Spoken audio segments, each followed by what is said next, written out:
Assalamualaikum warahmatullahi wabarakatuh. Mengamati penyebaran informasi tentang corona, sebaiknya kita selektif dengan informasi yang berkembang.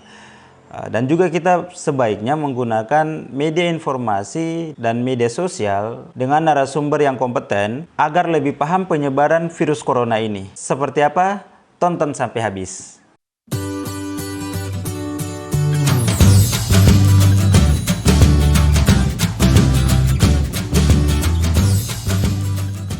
Terima kasih untuk teman-teman yang sudah nonton dan subscribe. Bagi yang belum, silakan subscribe dan tekan tombol lonceng yang ada di sampingnya. Tekan juga tombol like dan bagikan video ini ke sosmed teman-teman juga ya. Terima kasih, semoga bermanfaat. Tabea.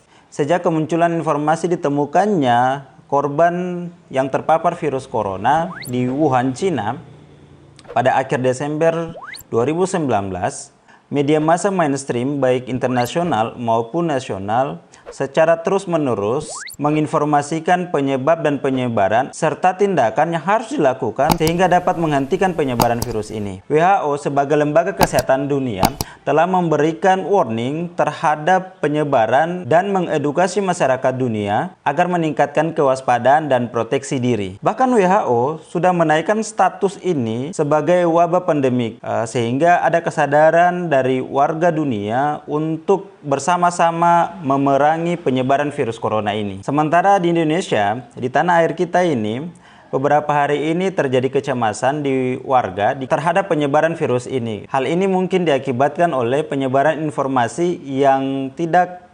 komprehensif dan transparan. Bagi kita orang awam, hal yang perlu dilakukan adalah selektif dengan informasi-informasi yang beredar di media sosial atau media informasi lainnya. Dan di era informasi ini sebaiknya kita menggunakan media informasi baik TV, kemudian media massa baik cetak ataupun elektronik, menggunakan website pemerintah atau lembaga dan badan yang kompeten, yang capable dalam mengurusi kondisi ini. Jadikan juga media sosial dengan narasumber-narasumber yang kompeten sebagai pengkayaan informasi sehingga kita bisa mendapatkan informasi yang jelas dan bagaimana tindakan kita untuk menyikapi penyebaran virus corona ini. Setelah itu tugas kita adalah mengedukasi keluarga dan lingkungan sekitar kita supaya mendapatkan informasi yang lebih jelas, kemudian tidak termakan isu-isu yang beredar luas, bahkan terkesan menyesatkan atau hoax, sehingga tidak memunculkan kepanikan berlebihan yang justru bisa memperkeruh suasana. Seperti contoh, media informasi yang berskala internasional yang bisa dijadikan rujukan untuk informasi penanganan dan penyebaran virus corona bisa menggunakan website WHO yang bisa diakses di who.in. Di dalam sini kita bisa melihat bagaimana informasi terkait dengan penanganan dan emergensi terhadap corona. Juga di sini kita bisa melihat terkait dengan panduan teknis terhadap corona itu yang direkomendasikan terhadap pemerintah dan organisasi lainnya. Kita juga bisa melihat situasi terkini terkait dengan penyebaran virus corona. Ini semua informasi yang ada di website WHO yang bisa dijadikan sebagai rujukan informasi terkait dengan corona tersebut. Teman-teman bisa melihat informasi, bisa membaca informasinya di sini. Kemudian, sementara untuk skala nasional, website pemerintah pusat atau daerah yang bisa dijadikan sebagai referensi terpercaya merujuk pada informasi cnbcindonesia.com, ada beberapa website terpercaya yang memantau corona di RI atau Republik Indonesia. Pertama, kita bisa melihat DKI Jakarta dengan situs corona.jakarta.go.id. Ada Banten, Jawa Barat, Yogyakarta, kemudian ada juga Kementerian Kesehatan, infeksiemerging.kemenkes.go.id. Ada juga BNPB, Badan Nasional Penanggulangan Bencana, dengan situs covid19.go.id. Sebagai contoh, kita bisa melihat pada situs pemerintah DKI Jakarta yang fokus terhadap penanganan corona, yaitu corona.jakarta.go.id. Di sini ada beberapa informasi terkait terkait dengan Jakarta tanggap COVID-19. Ada call centernya yang bisa kita hubungi terkait dengan tanggap COVID-19. Kemudian ada data pantauan COVID-19 di Jakarta. Kemudian yang lainnya juga bisa kita lihat di sini terkait dengan melindungi diri dari COVID-19, hal-hal yang harus dilakukan seperti ini, kemudian hal-hal yang tidak boleh dilakukan. Kedua, kita bisa juga melihat pada website covid19.go.id yang dikelola oleh BNPB, Badan Nasional Penanggulangan Bencana, di mana website ini bertujuan untuk mengedukasi dan memberikan informasi kepada masyarakat sehingga bisa mendapatkan gambaran terkait dengan informasi corona. Di sini bisa kita lihat 3 hal yang Anda harus ketahui: cara mengurangi risiko, kemudian cari informasi yang benar, kemudian apa yang perlu dilakukan bila sakit. Semuanya informasinya ada di sini. Oke, kemudian ada materi edukasi, kemudian situasi corona COVID-19 per 20 Maret 2020. Bisa kita lihat di sini. Kemudian pelacakan aksi positif. Yang di sini tanya jawab, kemudian berita-berita hoax.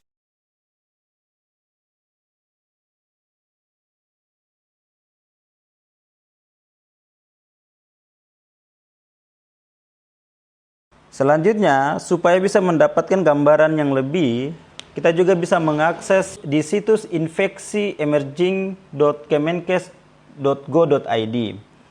Di sini juga kita bisa melihat update penyebaran virus corona hingga 20 Maret 2020. Di sini bisa kita lihat situasi globalnya, kemudian untuk Cina-nya, kemudian terdampaknya ada 167 negara terjangkit, 97 negara transmisi lokal. Oke, kemudian untuk Indonesia situasi kasusnya bisa juga kita lihat di sini. Oke.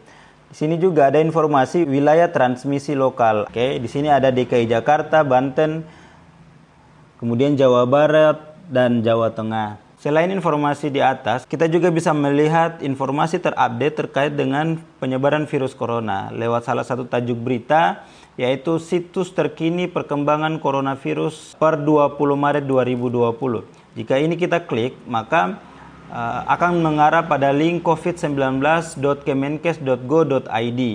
Oke, di sini ada beberapa informasi yang bisa kita lihat terkait dengan situasi terkini perkembangan coronavirus. Oke, pertama ada situasi global. Kedua ada situasi Indonesia, secara ringkas dijelaskan daerah-daerah mana saja yang menjadi penyebaran positif virus corona. Oke, di sini ada beberapa, di dalam tabel ada sekitar 16 provinsi. Kemudian wilayah Indonesia dengan transmisi lokal ada DKI Jakarta, ada Banten, ada Jawa Barat dan Jawa Tengah. Kemudian situasi selengkapnya dapat diunduh di sini. Oke, kita bisa mengklik link ini, kemudian nantinya akan diberikan file PDF untuk referensi atau informasi kita. Oke, situasi terkini perkembangan COVID-19, data yang dilaporkan sampai tanggal 18 Maret 2020. Bisa dilihat di sini situasi global, kemudian situasi Indonesia. Kemudian ringkasan, sejak 30 Desember 2019 sampai 19 Maret 2020 pukul 12 terdapat 1.592 orang yang diperiksa dari 28 provinsi dengan hasil pemeriksaan yaitu 1.342 orang negatif. Dan di sini juga ada informasi terkait penanganan korban corona dari kasus pertama hingga kasus ke-63. Oke. Kemudian wilayah terjangkit. Wilayah Indonesia yang sudah melaporkan kasus konfirmasi atau wilayah dengan kasus konfirmasi adalah wilayah yang melaporkan adanya kasus konfirmasi baik lokal, import atau masih dalam penyelidikan lebih lanjut. Oke, ada Sumatera Utara, Riau, Kepulauan Riau, Lampung, DKI Jakarta, Banten, Jawa Barat, Jawa Tengah, Daerah Istimewa Yogyakarta, Jawa Timur, Bali, Kalimantan Barat, Kalimantan Timur, dan Sulawesi. Oke. Wilayah Indonesia dengan transmisi lokal. Oke, atau wilayah dengan transmisi lokal adalah wilayah yang melaporkan kasus konfirmasi yang penularannya diketahui secara lokal di wilayahnya. Oke, ada DKI Jakarta, Banten, Jawa Barat, dan Jawa Tengah. Oke, kita bisa lihat di sini.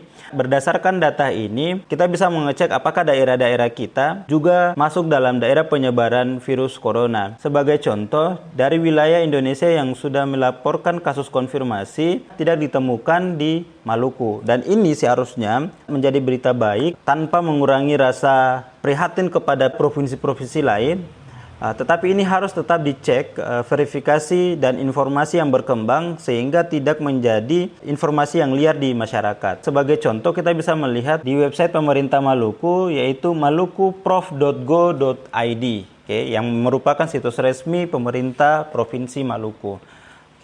Pada tanggal 10 Maret terdapat tajuk berita terkait dengan Pemprov Maluku siapkan langkah antisipasi penyebaran virus corona. Dalam halaman website tersebut bisa kita melihat ada kesiapan dari pemerintah Provinsi Maluku untuk sigap terhadap situasi dan perkembangan penyebaran virus corona di wilayah ini. Selain website resmi dari pemerintah Provinsi Maluku, kita juga sebenarnya bisa melakukan balancing informasi dengan melihat berita dan media massa setempat secara elektronik. Contohnya, bisa kita buka pada website malukunews.co. Salah satu tajuk berita yang dimuat pada hari Senin 16 Maret 2020 terdapat keterangan bahwa gubernur sebut hingga saat ini Maluku masih bebas virus corona. Kata gubernur, saat ini banyak isu hoax yang beredar yang mengatakan sudah ada virus corona mewabah di Maluku.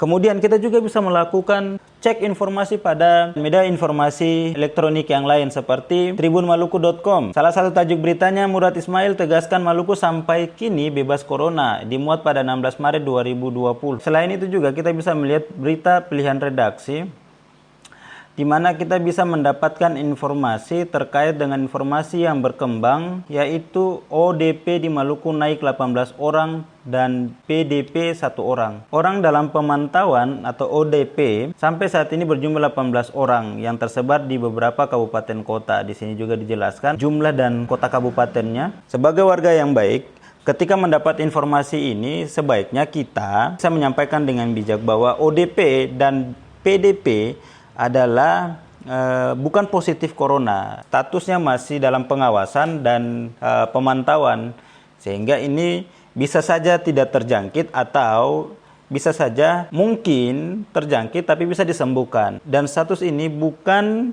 positif corona.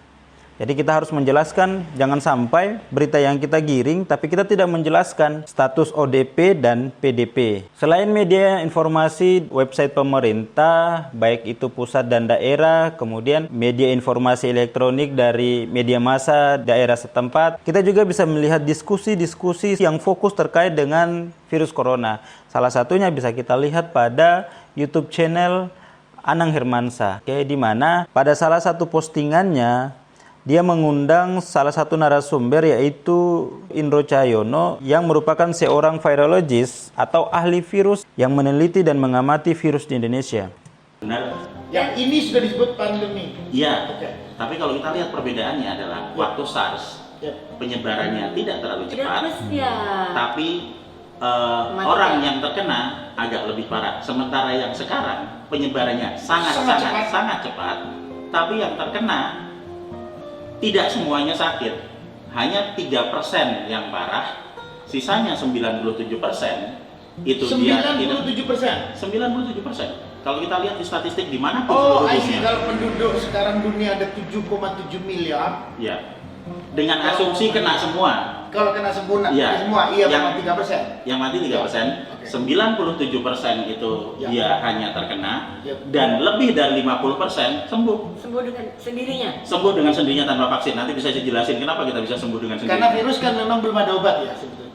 Virus bisa ditangani dengan antibodi. Antibodi dikeluarkan dari dalam tubuh kita sendiri. Nah, yang menarik adalah di hari ke-7 antibodi kita akan keluar untuk melawan virus apapun yang masuk. Baru hari ke-7. Hari ke-7.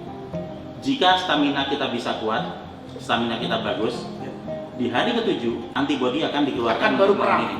Ya. Nah, antibodi akan terus naik mulai dari hari ke-7 sampai ke hari ke-14. Hari ke-7 1 minggu mulai keluar, di hari ke-14 antibodinya banyak banget. Sehingga yang terjadi di hari ke-14, antibodi yang banyak akan ngelawan virusnya sehingga sembuh. Dan kemudian sudah hari ke-14, antibodi akan berangsur-angsur turun di hari ke-21 di minggu ketiga. Dan di minggu ketiga, sebagian besar sudah sembuh dan kebal. Selain itu, bisa juga kita melihat diskusi seputar corona pada YouTube channel Deddy Corbuzier. Oke, di mana dia mengundang salah satu dokter yang bernama Tirta untuk mengedukasi masyarakat terkait dengan penyebaran virus corona ini. Yang pertama kali gue edukasi adalah penggunaan masker yang tepat, karena pada waktu itu orang-orang resell masker. Gue langsung edukasi bahwa lu cooling down, men. Corona itu adalah salah satu bentuk serangan virus flu-like syndrome, kayak influenza, tetapi dengan gejala yang diperparah dengan mirip pneumonia. Dan gejala akhirnya itulah ARDS, Acute Respiratory Distress Syndrome, atau disebutnya muncrat, bos. Gagal napas. Jadi orang nggak bisa napas. Nah, ternyata corona itu menyerang fatalnya tuh di usia yang lanjut, yang imunnya rendah. Semakin imunnya rendah, dia akan ngabisin paru lebih cepat. Nah, imun yang rendah ini rata-rata kenanya adalah orang-orang anak muda yang interaktif banget, kerja terus, kerja tipes, kerja keras sebagai kuda, besok terkapar. Tunggu. Anak muda juga berarti? Bisa, kalau dia misalkan imunnya rendah. Jadi misal jaga malam terus-terusan, keforsir dong, asupan gizi nggak cukup, dia bisa kena.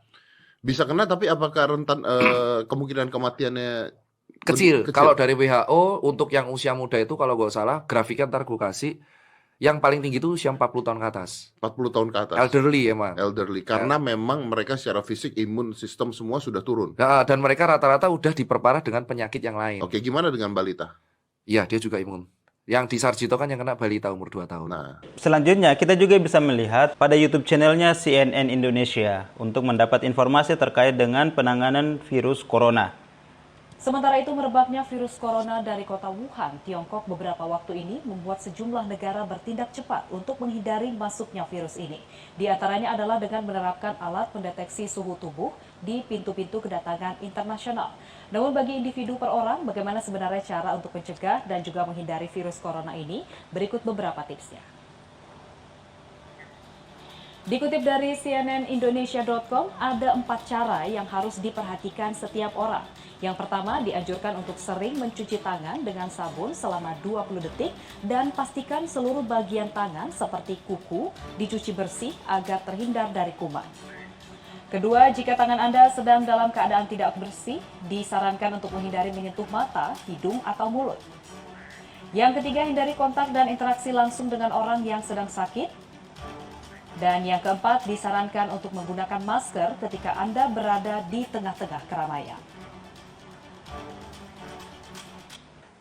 Kemudian saya secara personal, dan semoga ini juga mewakili yang lainnya, saya berharap bahwa pemerintah Provinsi Maluku bisa menyediakan sebuah media sosial atau media informasi yang konsen terhadap informasi terkini, baik penyebaran dan penanganan virus corona di Maluku, sehingga warga bisa mendapatkan informasi yang komprehensif dan transparan supaya warga bisa tenang karena sudah mendapatkan informasi yang lebih jelas dan bisa beraktivitas seperti biasanya. Terakhir yang mau saya pesan kepada kita semuanya, dengan era informasi ini kita bisa menjadikan sebagai wadah untuk mengedukasi masyarakat agar tidak terprovokasi dengan kondisi atau berita-berita hoax yang bersebaran di media sosial. Caranya, pertama, kita pasti sudah tahu tentang informasi penyebaran, kemudian penanganan corona seperti apa. Dan perlu kita menjadi agent of change untuk melakukan informasi atau edukasi kepada masyarakat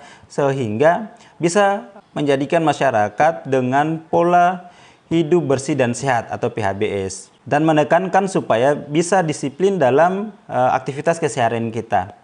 Kedua, edukasi corona sebaiknya kita lakukan dengan bijak di sosial media kita, baik itu secara person atau di grup, sehingga kita juga bisa meredam kepanikan dan bisa menciptakan suasana yang lebih aman dan kondusif.